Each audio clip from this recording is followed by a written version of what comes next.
नमस्कार। BSc second year की botany की ऑनलाइन क्लासेज में पिछले वीडियो के अंदर हमने साल्विया और आग के अंदर कीट पॉलिनेशन या इंसेक्ट पॉलिनेशन के बारे में पढ़ा था। इसके अलावा हमने पक्षी परागण, घोंघे द्वारा परागण और प्राणी परागण के बारे में भी पढ़ा था।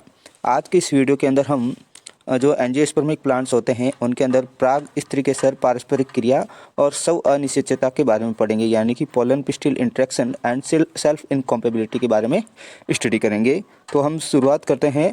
सबसे पहले पोलन पिस्टिल इंटरेक्शन कैसे होता है और कैसे कोई पोलन ग्रेन है जो वर्तिकाग्र पर आकर जर्मिनेट होता है, तो उन दोनों के अंदर क्या कंडीशन होती हैं कि सेम जो स्पीसीज का ही पोलन ग्रेन है जो सेम स्पीसीज के ही वर्तिकाग्र पर जर्मिनेट होता है, दूसरी स्पीसीज का जो पोलन ग्रेन है वो अदर स्पीसीज के वर्तिकाग्र पर क्यों जर्मिनेट नहीं होता है, इसके बारे में पढ़ेंगे। तो सबसे पहले क्या होता है कि जो परागण क्रिया होती है उस परागण क्रिया के द्वारा पोलन ग्रेन क्या करता है, वर्तिकाग्र पर पहुंचते हैं। तो अपने परागण क्रिया या पॉलिनेशन के बारे में डिटेल से पढ़ा है। यानी कि स्व परागण के द्वारा भी पोलन ग्रेन है जो स्टिग्मा पर पहुंचता है और पर परागण यानी कि क्रॉस पॉलिनेशन के द्वारा भी है जो पोलन ग्रेन स्टिग्मा पर पहुँचता है। तो पोलन ग्रेन के द्वारा पोलन ग्रेन कहाँ पर पहुँचता है, स्टिग्मा पर पहुँचता है। उसके बाद में है जो निषेचन संबंधी घटनाएं होती हैं, जैसे कि वर्तिकाग्र द्वारा क्या किया जाता है, पहले पोलन ग्रेन का आइडेंटिफाई किया जाता है, यानी कि पोलन ग्रेन दूसरी स्पीसीज का तो नहीं है, अदर प्लांट या अदर जो प्लांट की स्पीसीज है उसका तो नहीं है। तो पहले क्या करेगी, जो स्टिग्मा होती हैं या वर्तिकाग्र होती हैं वो पोलन ग्रेन का आइडेंटिफाई करती हैं। फिर उसके बाद में अगर सेम स्पीसीज का होगी तो उसको ग्रहण कर लेगी, अगर सेम स्पीसीज का नहीं है तो उसके ऊपर यानी कि वर्तिकाग्र ऊपर पोलन ग्रेन का जर्मिनेशन नहीं होगा, यानी कि उसे अस्वीकार कर देगी। फिर सेकंड प्रोसेस क्या होती है, यदि पोलन ग्रेन सुसंगत हैं तो अंकुरित होकर क्या करेगा, पराग नलिका बनाएगा।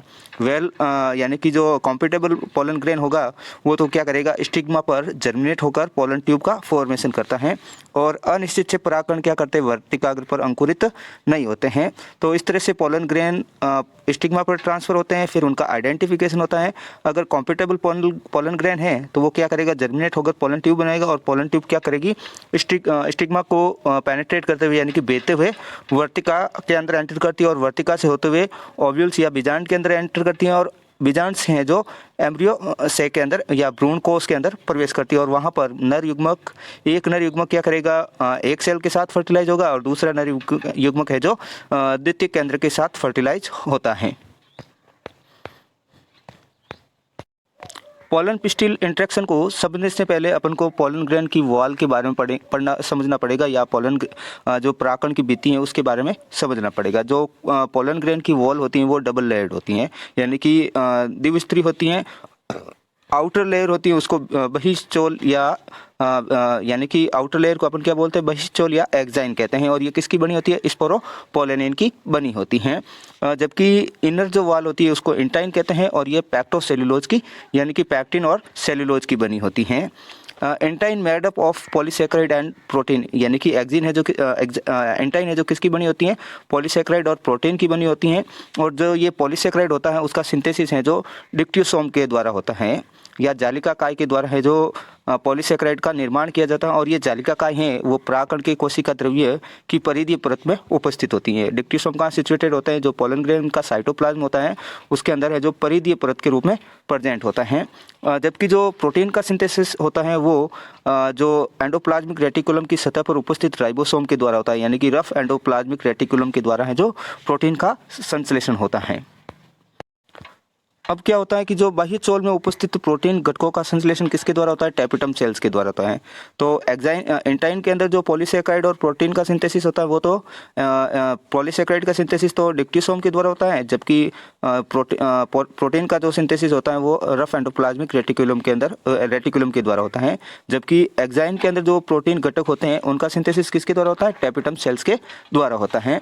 इसके अलावा टैपिटम सेल्स में लिपिड्स का भी संश्लेषण होता है और लिपिड्स भी क्या करती है, परागकण की सतह पर निक्षेपित हो जाती है, यानी कि कुछ पोलन ग्रेन ऐसे होते हैं जिनकी सरफेस पर है जो लिपिड्स का डिपोजिशन होता है और ये लिपिड्स क्या करते हैं, पोलन ग्रेन की वॉल पर है जो एक तेलीय परत बनाते हैं जिसे अपन कहते हैं पोलन किट। और इसी परत के कारण जो पोलन ग्रेन होते हैं वो चिपचिपे होते हैं। तो पोलन ग्रेन चिपचिपे किसके कारण होता है, पोलन किट के कारण। और पोलन किट क्या होती है, एक वसीय परत होती है या लिपिड्स की बनी परत होती है। लिपिड क्या करता है, कैरोटिनॉइड्स के साथ यानी कि लिपिड और कैरोटीनॉइड दोनों सम्मिलित रूप से क्या करते हैं, जो पोलन ग्रेन होते हैं उनको पीला और नारंगी रंग प्रोवाइड करवाते हैं। अंतःस्टोल का निर्माण है जो युग्मकोद्भिद से होता है, यानी कि युग्मकोद्भिद का मतलब होता है अगुणित परागकण के जीवद्रव्य से होता है, जबकि बाह्य चोल का निर्माण है जो बीजाणुद्भिद ऊतक से होता है, यानी कि टेपिटम सेल से होता है। अब पोलन वॉल को समझने के बाद में अब जो पोलन पेस्टिल इंटरेक्शन को समझने के लिए अपन को जो स्त्री केसर होता है उसकी वर्तिकाग्र की सरफेस को भी समझना आवश्यक है। जो अपन पढ़ते हैं वर्तिकाग्र सतह या स्टिग्मेटिक सरफेस के बारे में, तो परागकण क्या करता है, सर्वप्रथम वर्तिकाग्र द्वारा ही ग्रहण किए जाते हैं, यानी कि पोलन ग्रेन क्या करेगा, परागण क्रिया के द्वारा स्त्री केसर के स्टिग्मा पर ही आकर है जो यानी कि स्टिग्मा पर ही आकर आते हैं। वर्तिकाग्र के ग्राही क्षेत्र की जो बाह्य त्वचीय कोशिकाएं होती है वो कैसी होती है, ग्रंथिल होती हैं, यानी कि जो वर्तिकाग्र होता है वो एक ग्राही क्षेत्र के रूप में कार्य करता है, क्योंकि ये पोलन ग्रेन को क्या करता है, ग्रहण करता है। तो इस ग्राही क्षेत्र की जो आउटर यानी कि एपिडर्मल जो सेल्स होती है वो कैसी होती है, ग्लैंडुलर होती हैं, तथा एक या बहुकोशिकीय रोम बनाती हैं। क्या करती हैं ये, या तो यूनिसेलुलर या मल्टीसेलुलर हेयर का फॉर्मेशन करती हैं, जिसे अपन क्या कहते हैं, पेपिला कहते हैं। यदि पेपिला ग्रंथिल हो तो वर्तिकाग्र की सतह कैसी होती है, सदैव आर्द्र या नमी युक्त रहती हैं। यदि पेपिला अग्रंथिल हो तो वर्तिकाग्र की सतह कैसी होगी, शुष्क या ड्राई होगी। फिर क्या होता है, शुष्क वर्तिकाग्र में पेपिला की सतह पर क्यूटिकल की परत के रूप में जल योजित प्रोटीन परत भी पाई जाती है, जिसे पेलिकल या अनुत्वक भी कहते हैं। तो वर्तिकाग्र के अंदर जो पेपिला होती है इसकी सबसे आउटर लेयर को अपन क्या बोलते हैं, पेलिकल बोलते हैं, और ये पेलिकल किसकी बनी होती हैं, जल योजित प्रोटीन की बनी होती हैं, और ये क्यूटिकल के ऊपर सिचुएटेड होती हैं। फिर पेलिकल के नीचे है जो क्यूटिकल प्रेजेंट होती हैं, और ये डिसकंटिन्यूस होती हैं, यानी कि असतत होती हैं। अब जो कुछ एंजियोस्पर्मिक प्लांट की फैमिली होती हैं, जैसे ब्रेसिकेसी, कैरियोफिलेसी और कॉम्पोजिटी, इन फैमिली के जो मेंबर होते हैं उनके अंदर स्टिग्मा या वर्तिकाग्र की सरफेस हैं जो वो ड्राई होती हैं, यानी कि शुष्क होती हैं, जबकि Solanaceae, Liliaceae, Rosaceae, Malvaceae and Onagraceae family के जो मेंबर होते हैं उनके अंदर स्टिग्मेटिक सरफेस या वर्तिकाग्र की जो सतह होती है वो वेट या आर्द्र होती हैं, क्योंकि जो यानी कि अगर स्टिग्मा की सरफेस ग्लैंडुलर होती हैं तो उनकी सरफेस है जो आर्द्र रहेगी, अगर नॉन ग्लैंडुलर या अग्रंथिल होती हैं तो उनकी सरफेस है जो ड्राई रहती हैं।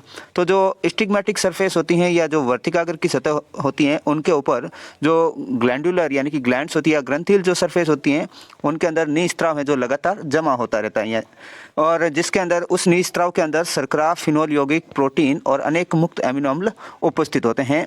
और ये जो नीस्त्राव होता है वो पोलन ग्रेन के जर्मिनेशन के लिए अनुकूल माध्यम प्रोवाइड करता है या फेवरेबल मीडियम प्रोवाइड करता है, किसके लिए, जर्मिनेशन ऑफ पोलन ग्रेन, यानी कि पोलन ग्रेन के अंकुरण के लिए।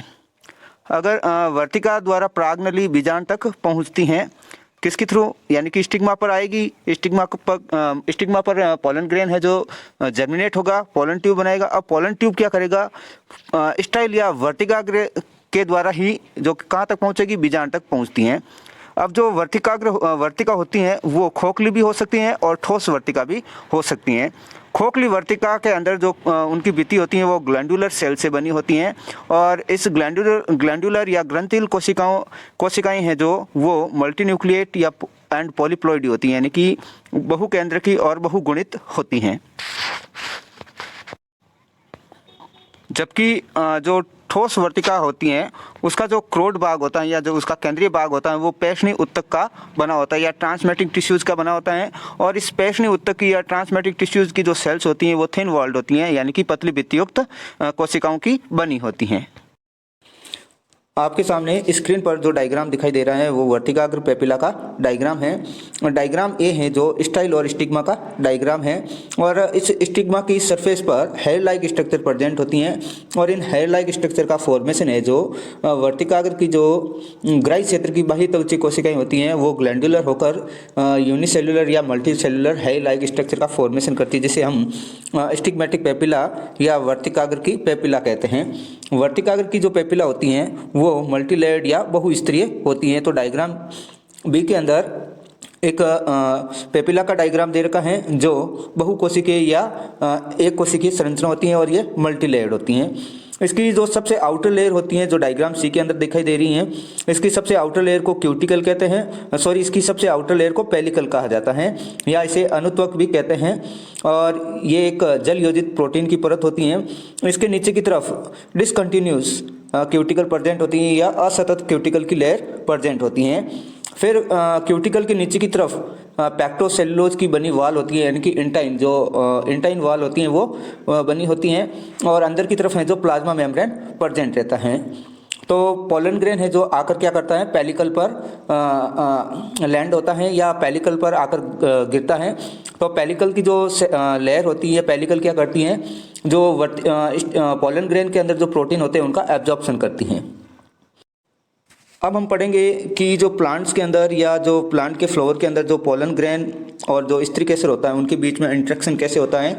तो परागकण स्त्री केसर अंतरक्रिया की अपन चरणबद्ध तरीके से स्टडी करेंगे, या परागकण जो स्त्री केसर अंतरक्रिया होती है वो निम्नलिखित चरणों में कंप्लीट होती हैं।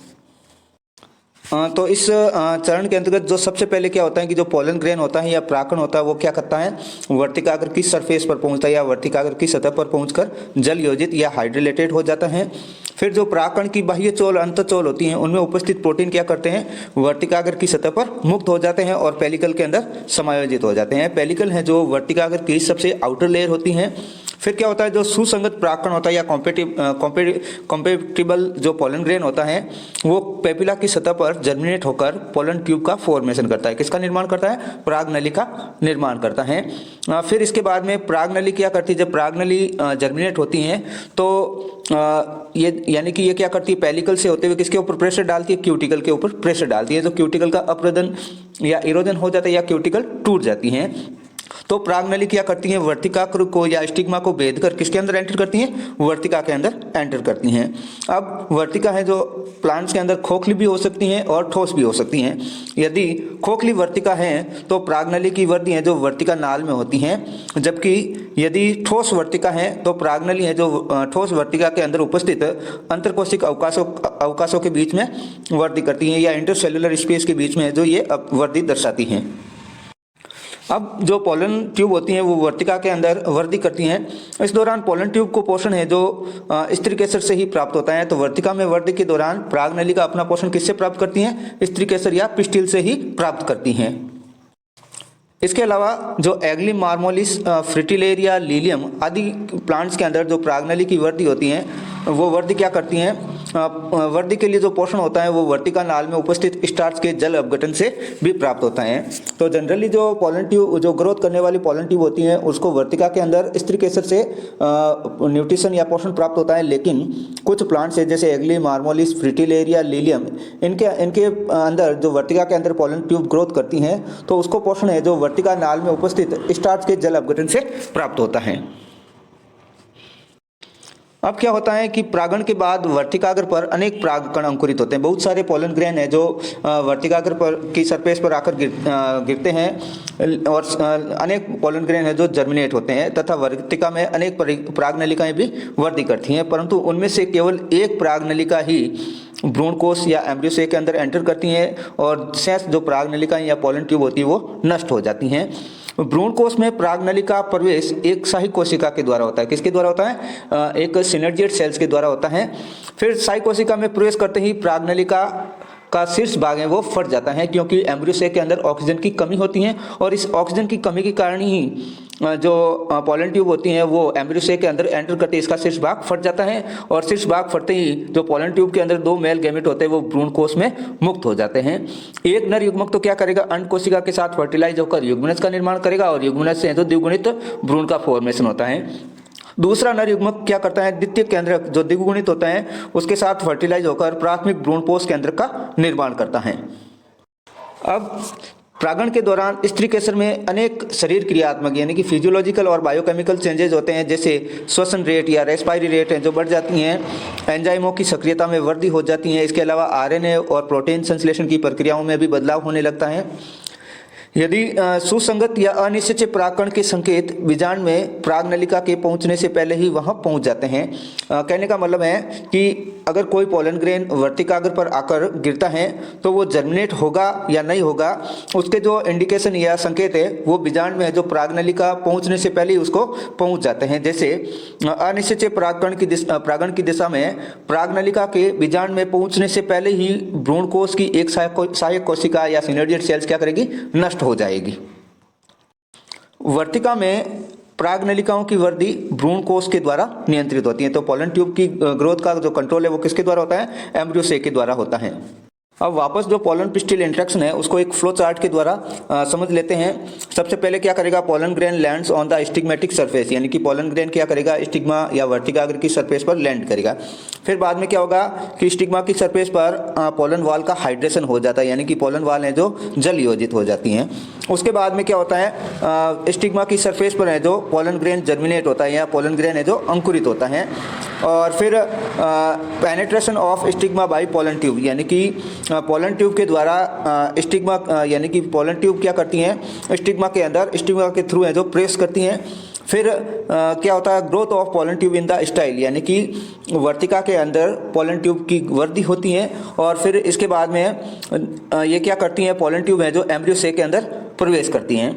और एम्ब्रियो सेक के अंदर एंटर करते ही परागनली का जो शीर्ष भाग होता है वो फट जाता है और दोनों मेल गैमेट है जो भ्रूणकोश के अंदर मुक्त हो जाते हैं। तो एक मेल गैमेट क्या करेगा, एक सेल के साथ फर्टिलाइज होकर जाइगोट का फॉर्मेशन करता है। दूसरा जो मेल गैमेट होता है वो सेकेंडरी न्यूक्लियस के साथ फ्यूज होकर एंडोस्पर्म या भ्रूणपोष का निर्माण करता है।